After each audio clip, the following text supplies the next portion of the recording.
শহীদদের বাংলায় আওয়ামী লীগের ঠাঁই নাই, 24-এর বাংলায় দিল্লি না ঢাকা, দিল্লি না ঢাকা, ক্ষমতা না জনতা, গোলামি না আজাদি। বিশেষ করে জুলাই অভ্যুত্থানে প্রায় 1600-এর অধিক আমার ভাইরা শহীদ হয়েছে, 30,000-এর অধিক ভাইরা আহত হয়েছে।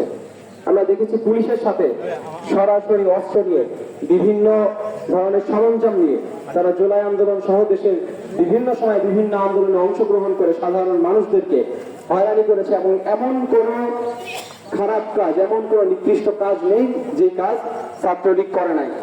এবং আমরা দেখেছি আরো একটি জিনিস, পরবর্তীতে আমরা যখন ইন্টারিম সরকারের কাছে ছাত্রলীগ নিষিদ্ধের দাবি জানাই, ছাত্র জনতার তোপের মুখে ছাত্রলীগকে নিষিদ্ধ করা হয়, কিন্তু প্রকৃতপক্ষে ছাত্রলীগের বিচারের ব্যাপারে বা বিচার প্রক্রিয়ায় কোন ধরনের অগ্রগতি আমরা এখনো পর্যন্ত দেখছি না।